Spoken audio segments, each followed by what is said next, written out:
Casey's biggest hits. 4 years ago this week, one of the biggest hits in the USA was Cry for Help, the comeback hit for a singer who went through a complete stylistic makeover. He spent 2 years going from a singer of #1 dance hits to a romantic balladeer. I'll have details in that big hit after this. Casey's Top 40. I'm Mark Elliot for Casey Kasem. And now, we're up to the English star whose name has been mispronounced so many times, he decided to make one of those mixed-up names into a real person. Or at least, sort of a real person. The fellow I'm talking about is Rick Astley. Dick Axman. No, it's Dick Spatsley. Of course, it's Rick Astley. No, really. It is Rick Astley. You see, Rick told us he's been called all those other names by DJs, concert MCs, and magazines in his native England. For some reason, no one seems to be able to get his name right. It was a DJ who called him Rick Astley, and somehow a hotel reservation in his name turned into a reservation for Dick Axman. And it's the British music magazine Smash Hits that's repeatedly referred to him as Dick Spatsley. Rick says, quote, "Actually, I thought all those names were quite funny. I guess the worst of them was Dick Spatsley because they made the same mistake so often. In fact, even after they'd gotten their facts straight, they began calling me Dick Spatsley as a sort of running joke. So I figured I should do something to help support young Spatsley." Well, what Rick Astley did was to give Dick Spatsley a credit on one of his albums, Whenever You Need Somebody. If you look at the credits for the song The Love Has Gone, you'll find it was co-written by Rick Astley and the fictional Dick Spatsley. Rick has even set up a bank account for his alter ego, and half the royalties earned by the song go there. Now, here's Dick Spatsley, Dick Axman, and Rick Astley's alter ego. His name, properly pronounced, is Rick Astley. Rick climbs 3 notches to number 23 this week on Casey's Top 40 with his 5th Top 40 hit, a song called Cry for Help.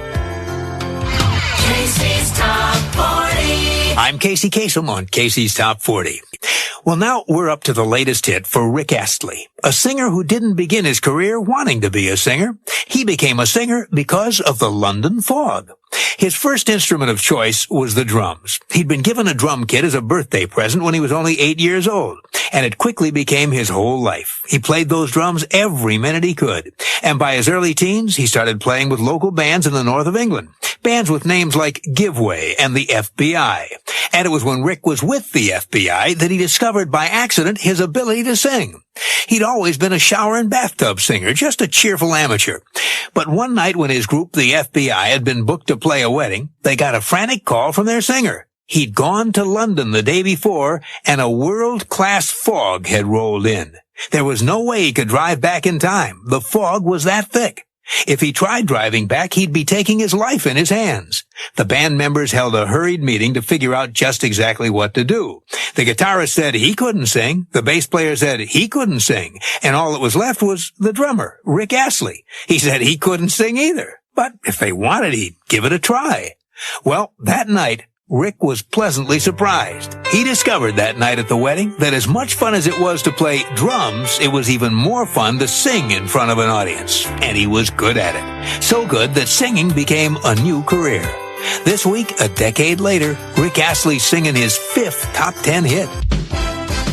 Casey's biggest hits. 5 years ago this week, one of the biggest hits in the USA was Together Forever by a singer with such a big voice that he was always being told by his church choir director to sing in a whisper. This singer grew up in a small town in England, and he says that even before his voice changed in his teen years, he could sing a lot louder and fuller than any of his friends. In church, his voice would really stand out. In fact, he was usually the solo singer for the choir. But when he wasn't singing solo, his voice so overwhelmed the others around him that he was always asked to tone it down. In fact, sometimes he sang so low it was a whisper. But even his whisper was louder than many other full voices. 5 years ago this week, this young man with the big voice wasn't holding back at all. Rick Astley had one of the biggest hits in the land with Together Forever. American Top 40. I'm Shadoe Stevens, American Top 40. The next singer used to hate getting his picture taken. That was about 5 or 6 years ago when Rick Astley was first getting big with Never Gonna Give You Up. And suddenly there were a lot of photographers around. Rick says, I just didn't feel confident about it. Fame isn't something you can prepare for. It's not something I particularly wanted either. I still believe that I could have been happy singing if nobody ever knew who I was. Hey, it's too late, Rick. At number 33, Hopelessly. Casey's biggest hits. 4 years ago this week, one of the biggest hits in the USA was the comeback hit for a singer who went through a complete stylistic makeover. He spent 2 years going from a singer of #1 dance hits to a romantic balladeer. Rick Astley began his career as a protege of the dance hit producing team of Stock, Aitken, and Waterman. But after 2 years of making their sound, he says he wanted to make his own sound. And so he left his mentors, and for 2 years, he says he worked on his songwriting and his producing, putting his dance style behind him and moving into a new sound. A sound he debuted in the comeback song that was one of the biggest hits in the USA 4 years ago this week. Here's Rick Astley with Cry for Help. Counting them down.